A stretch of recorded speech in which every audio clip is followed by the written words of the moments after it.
എൻ്റെ ജീവിതകഥ by Helen Keller. ഭാഗം 7. എൻ്റെ വിദ്യാഭ്യാസത്തിലെ അടുത്ത സുപ്രധാന ഘട്ടമായിരുന്നു വായന. ഏതാനും വാക്കുകളുടെ സ്പെല്ലിംഗ് പഠിച്ചു കഴിഞ്ഞപ്പോൾ ടീച്ചർ എനിക്ക് വാക്കുകൾ അച്ചടിച്ച് കാർഡ്ബോർഡ് കഷണങ്ങൾ തന്നു. എനിക്ക് തൊട്ടുനോക്കി അറിയാൻ പറ്റുന്ന രീതിയിൽ പൊങ്ങി നിൽക്കുന്നവയായിരുന്നു ആ അക്ഷരങ്ങൾ.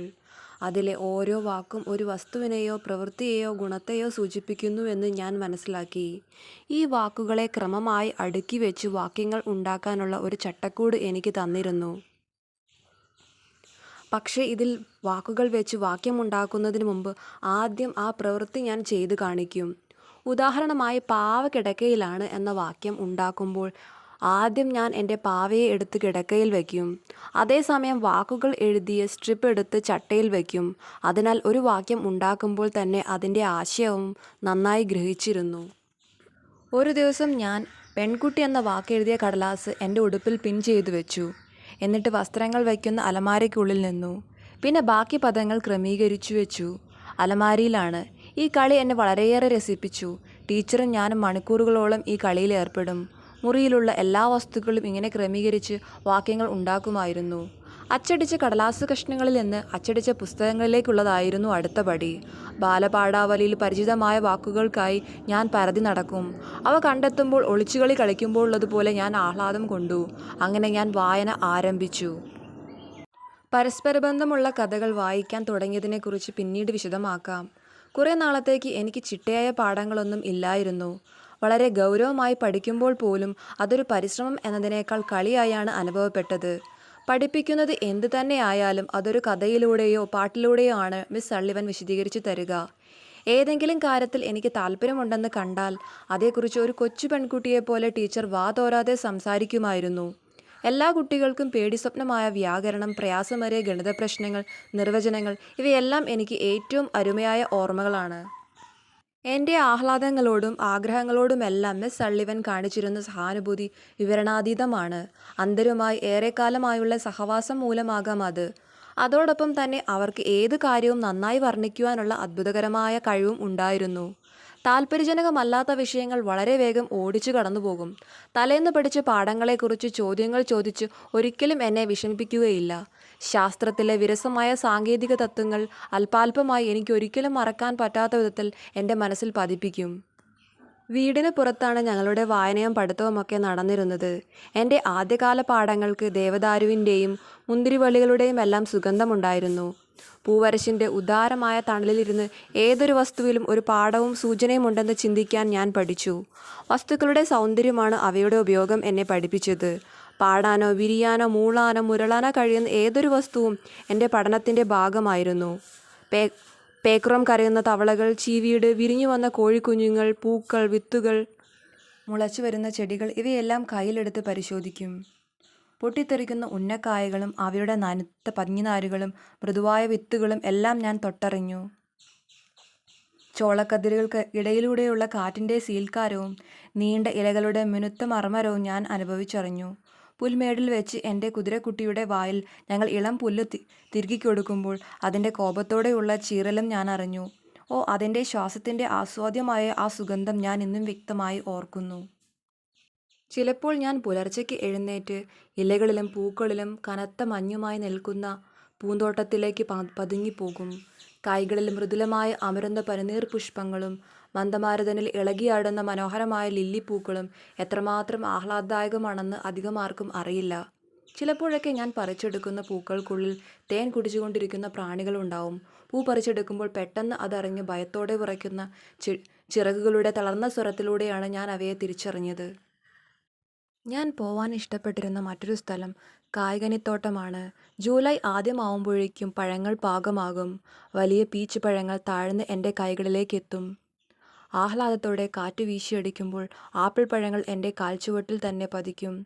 ആ പഴങ്ങളൊക്കെ പെറുക്കി ഉടുപ്പിൽ പൊതിഞ്ഞെടുക്കുന്നത്, വെയിലേറ്റ് ഇളം ചൂടാർന്ന ആപ്പിളിൻ്റെ തുടുത്ത കവിളിൽ മുഖമമർത്തുന്നത്, വീട്ടിലേക്ക് കുതിച്ചോടുന്നത്, എത്ര ആഹ്ലാദകരമായിരുന്നു അതെല്ലാം. ടെന്നസി നദിക്കരയിലെ കെല്ലേഴ്സ് ലാൻഡിങ്ങിലേക്കാണ് ഞങ്ങൾ നടത്തത്തിന് പോകാൻ ഇഷ്ടപ്പെട്ടിരുന്നത്. ഉപയോഗശൂന്യമായ ആ വാർഫ് ആഭ്യന്തര യുദ്ധകാലത്ത് പട്ടാളക്കാർ ഉപയോഗിച്ചതായിരുന്നു. ഞങ്ങളവിടെ മണിക്കൂറുകൾ ചെലവഴിക്കാറുണ്ടായിരുന്നു. കളികളിലൂടെ ഭൂമിശാസ്ത്ര പഠനവും അവിടെ വെച്ച് തന്നെ നടക്കും. പഠിക്കുകയാണെന്ന് യാതൊരു ബോധവുമില്ലാതെ ഞാൻ വെള്ളാരം കല്ലുകൾ കൊണ്ട് അണക്കെട്ടുകൾ ഉണ്ടാക്കും. മണലിൽ തടാകങ്ങളും ദ്വീപുകളും നദീതീരങ്ങളും എല്ലാം നിർമ്മിക്കും. ഭീമാകരമായ ഗോളാകൃതിയിലുള്ള ഭൂമിയെക്കുറിച്ചും അഗ്നിപർവ്വതങ്ങളെക്കുറിച്ചും കത്തുന്ന നഗരങ്ങളെക്കുറിച്ചും മഞ്ഞുനദികളെക്കുറിച്ചും വിചിത്രമായ പല കാര്യങ്ങളെക്കുറിച്ചും സള്ളിവൻ വർണ്ണിക്കുന്നത് ഞാൻ താൽപ്പര്യപൂർവ്വം ശ്രദ്ധിക്കും.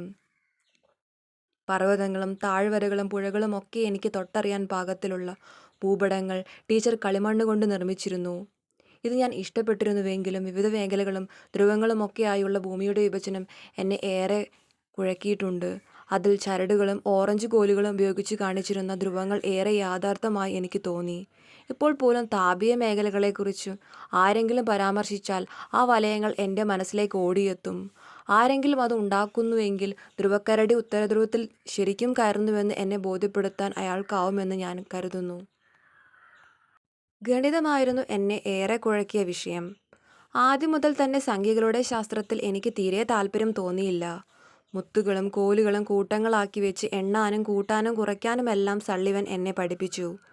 പക്ഷെ ഒരു സമയത്ത് 5-6 കൂട്ടങ്ങളിലധികം വയ്ക്കാൻ എനിക്ക് ക്ഷമയുണ്ടായിരുന്നില്ല. ഇത് പൂർത്തിയാക്കിയാൽ ഉടൻ ബാക്കി ദിവസം മുഴുവൻ എൻ്റെ മനസ്സിന് പൂർണ്ണ വിശ്രമം കൊടുത്ത് കൂട്ടുകാരെ അന്വേഷിച്ച് പുറപ്പെടും. ഇതേപോലെ സാവകാശമെടുത്താണ് ഞാൻ സസ്യശാസ്ത്രവും ജന്തുശാസ്ത്രവും പഠിച്ചത്. ഒരിക്കലൊരു മാന്യൻ, പേരോർക്കുന്നില്ല, എനിക്ക് ഫോസിലുകളുടെ ഒരു ശേഖരം അയച്ചു തന്നു. മനോഹരമായ പുള്ളികളുള്ള കക്കത്തോടുകൾ, പക്ഷികളുടെ വിരലടയാളങ്ങൾ പതിഞ്ഞ കൊച്ചു മണൽക്കല്ലുകൾ, ഫേൺ ചെടിയുടെ ഒരു റിലീഫ് രൂപം എന്നിവ അതിൽ ഉൾപ്പെടുന്നു. പ്രാചീന കാലത്തിൻ്റെ നിധി തുറക്കാനുള്ള താക്കോലുകളായിരുന്നു എനിക്കവ. ഏതോ അജ്ഞാതമായ യുഗത്തിൽ ജീവിച്ച് നശിച്ചുപോയ ജീവികളെക്കുറിച്ച് സള്ളിവൻ വിവരിക്കുന്നത് ഞാൻ ശ്രദ്ധയോടെ കേട്ടിരുന്നു. ഏറെ കാലത്തേക്ക് ആ വിചിത്ര ജീവികൾ എൻ്റെ സ്വപ്നങ്ങളെ വേട്ടയാടിയിരുന്നു.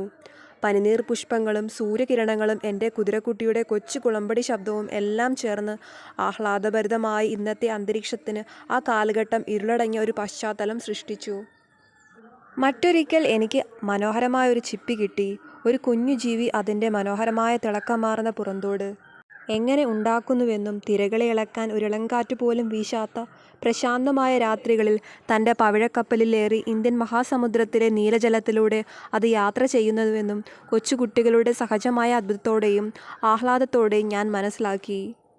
പസഫിക് സമുദ്രത്തിലെ ആർത്തുലയ്ക്കുന്ന തിരമാലകൾക്കിടയിൽ കൊച്ചു പോളിപ്പുകൾ എങ്ങനെ പവിഴദ്വീപുകൾ നിർമ്മിക്കുന്നുവെന്നും ഫോറാമിനിഫെറ എന്ന ജീവികൾ എങ്ങനെ ചോക്കുമലകൾ ഉണ്ടാക്കുന്നുവെന്നും ഒക്കെയുള്ള ധാരാളം കാര്യങ്ങൾ ഞാൻ പഠിച്ചു കഴിഞ്ഞതിന് ശേഷമാണ് ടീച്ചർ എനിക്ക് കടൽജീവിയായ നോട്ടുലസിനെക്കുറിച്ചുള്ള ദ ചേമ്പേഴ്സ് നോട്ടുലസ് എന്ന പുസ്തകം വായിച്ചു തന്നത്.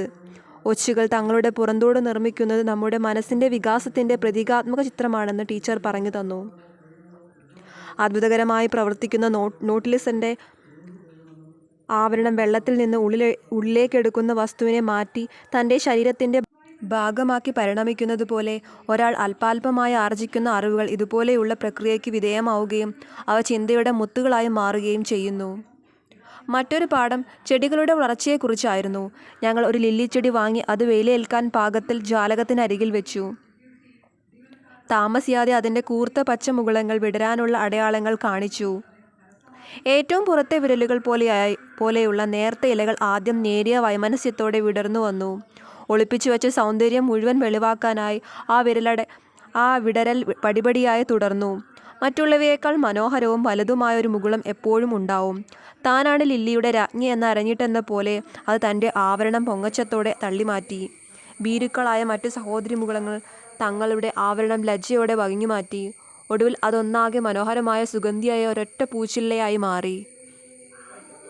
ചെടികൾ ധാരാളം വെച്ചിട്ടുള്ള ജനാലയ്ക്കരികിൽ ഒരു സ്ഫടികപാത്രത്തിൽ ഒരിക്കൽ 20 വാൽമാക്രികൾ ഉണ്ടായിരുന്നു. എത്രമാത്രം ആകാംക്ഷയോടെയാണ് ഞാൻ അവയെക്കുറിച്ച് പഠനങ്ങൾ നടത്തിയതെന്ന് ഇപ്പോഴും ഓർക്കുന്നു. വിരലുകൾ ആ പാത്രത്തിലേക്കിട്ട് വാൽമാക്രികൾ തുള്ളിക്കളിക്കുന്നത് അറിയുന്നതും എൻ്റെ വിരലുകൾക്കിടയിലൂടെ അവ നീന്തിപ്പോകുന്നതും രസകരമായിരുന്നു. ഒരു ദിവസം അതിമോഹിയായ ഒരുത്തൻ പാത്രത്തിൽ നിന്ന് തുള്ളിച്ചാടി നിലത്തേക്ക് വീണു. അത് ചത്തതുപോലെയാണ് എനിക്ക് തോന്നിയത്. വാലിൻ്റെ പിടച്ചിൽ മാത്രമാണ് ജീവൻ്റെ അംശമായി അതിൽ ഉണ്ടായിരുന്നത്. പക്ഷെ പെട്ടെന്ന് തന്നെ അത് തിരികെ പാത്രത്തിലേക്ക് ചാടി ആഹ്ലാദത്തോടെ വട്ടമിട്ട് നീന്തി തുടിച്ചു. അവൻ അവൻ്റേതായ കുതിപ്പ് നടത്തി. മഹത്തായ ലോകം കണ്ടു. മരത്തിന് ചുവട്ടിലുള്ള തൻ്റെ സ്ഫടികഗൃഹത്തിലേക്ക് സംതൃപ്തിയിലേക്ക് തിരിച്ചു വന്നു. ഒരു തവളയാവുക എന്ന അന്തസ്സ് കൈവരുന്നതുവരെ. പിന്നീട് പൂന്തോട്ടത്തിൻ്റെ അറ്റത്തുള്ള പച്ചക്കുളത്തിലേക്ക് അവൻ താമസം മാറ്റി. തൻ്റെ വിചിത്രമായ ഗാനങ്ങൾ കൊണ്ട് വേനൽ രാവുകളെ സംഗീതാർദ്രമാക്കി. അങ്ങനെയെല്ലാം ഞാൻ ജീവിതത്തിൽ നിന്ന് പഠിച്ചു. തുടക്കത്തിൽ ഞാൻ സാധ്യതകളുടെ ഒരു കൊച്ചു പിണ്ഡം മാത്രമായിരുന്നു. അവയെ ചുരുക്കുകൾ അഴിച്ച് വികസിപ്പിച്ചെടുത്തത് എൻ്റെ ടീച്ചറാണ്. അവർ വന്നതോടെ എന്നെ സംബന്ധിച്ച് എല്ലാ സ്നേഹവും ആഹ്ലാദവും അർത്ഥവും നിറഞ്ഞതായി. ഓരോ വസ്തുവിൻ്റെയും സൗന്ദര്യത്തെക്കുറിച്ച് പരാമർശിക്കേണ്ടി വരുന്ന ഒരു സന്ദർഭവും അവർ പാഴാക്കിയില്ല. എൻ്റെ ജീവിതം മധുരതരവും ഉപകാരപ്രദവുമാക്കി തീർക്കാൻ ചിന്തകളിലൂടെയും പ്രവൃത്തികളിലൂടെയും ഉദാഹരണങ്ങളുടെയുമുള്ള ശ്രമങ്ങൾ അവർ അവസാനിപ്പിച്ചതുമില്ല.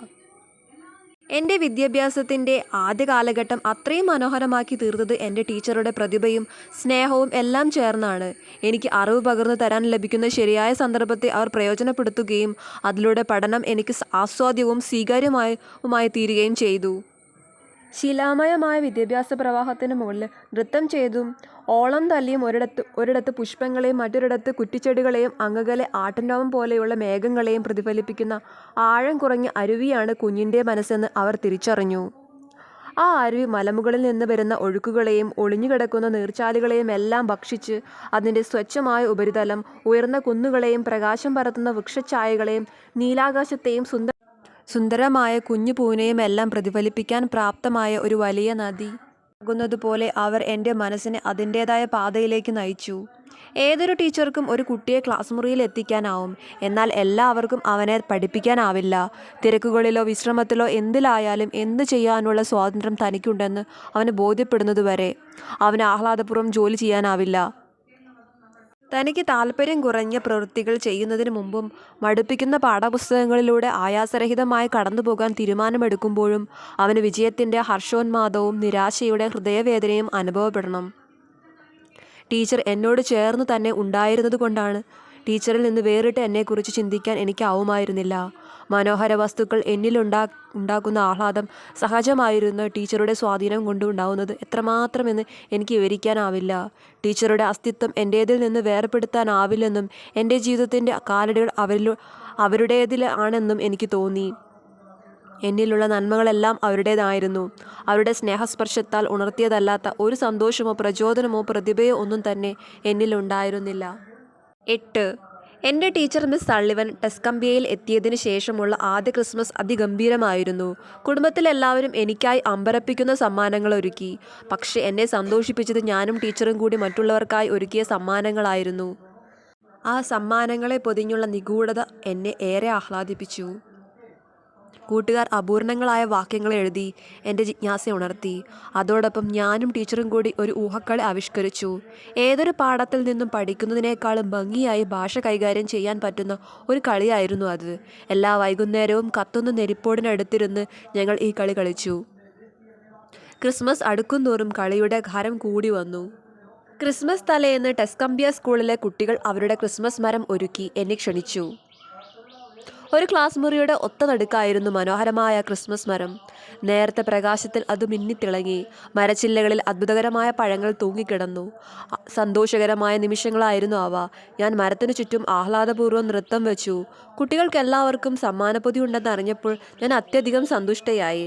കരുണാമയരായ അവിടുത്തെ ആളുകൾ കുട്ടികൾക്ക് സമ്മാനപ്പൊതികൾ വിതരണം ചെയ്യാൻ എന്നെ അനുവദിച്ചു. അതിനിടയിൽ എൻ്റെ സമ്മാനങ്ങൾ നോക്കാൻ ഞാൻ മെനക്കെട്ടതേയില്ല. അത് നോക്കാൻ ഞാൻ തയ്യാറെടുത്തപ്പോഴേക്കും ക്രിസ്മസ് ആവാനുള്ള എൻ്റെ അക്ഷമ നിയന്ത്രണാതീതമായി. എന്നെ ഹതാശയാക്കാൻ വേണ്ടി ചില സൂചകങ്ങളിലൂടെ കൂട്ടുകാർ തന്നവയല്ല എനിക്കുള്ള യഥാർത്ഥ സമ്മാനങ്ങൾ എന്ന് എനിക്കറിയാമായിരുന്നു. അവയേക്കാൾ നല്ല സമ്മാനങ്ങളാണ് എനിക്ക് കിട്ടേണ്ടതെന്ന് പറഞ്ഞ് ടീച്ചർ എന്നെ അനുനയിപ്പിച്ചു.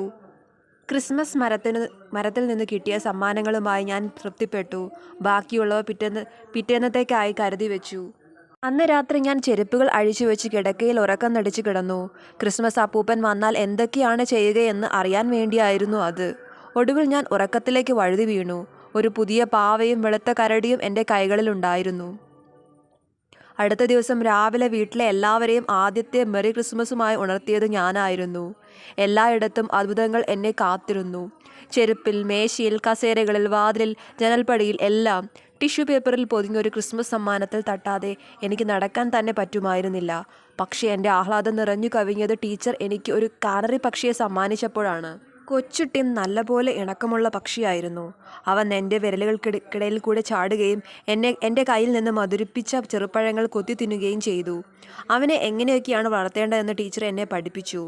എല്ലാ ദിവസവും രാവിലെ പ്രാതലിനു ശേഷം ഞാൻ അവനെ കുളിപ്പിക്കുകയും കൂട് വൃത്തിയാക്കുകയും പാത്രത്തിൽ ധാന്യമണികളും വെള്ളവും നിറയ്ക്കുകയും കൂട്ടിനുള്ളിലെ ഊഞ്ഞാലിൽ ഒരു പൂങ്കുല കെട്ടിത്തൂക്കുകയും ചെയ്തു. ഒരു ദിവസം രാവിലെ ഞാൻ കൂട് ജനൽപ്പടിയിൽ വെച്ച് അവനെ കുളിപ്പിക്കാനുള്ള വെള്ളമെടുക്കാൻ പോയി. തിരിച്ചു വന്ന് വാതിൽ തുറന്നപ്പോൾ ഒരു പൂച്ച എന്നെ തൊട്ടുരുമ്മി കടന്നുപോയതായി ഞാൻ അറിഞ്ഞു. എന്താണ് സംഭവിച്ചതെന്ന് ആദ്യം എനിക്ക് മനസ്സിലായില്ല. പക്ഷെ കൂട് തുറന്നപ്പോൾ എനിക്ക് ടിമ്മിൻ്റെ നനുത്ത തൂവലുകളോ കൂർത്ത നഖങ്ങളോ തൊടാനായില്ല. എൻ്റെ കൊച്ചു പാട്ടുകാരനെ ഇനി ഒരിക്കലും കാണാനാവില്ലെന്ന് അപ്പോൾ ഞാൻ അറിഞ്ഞു. Thank you.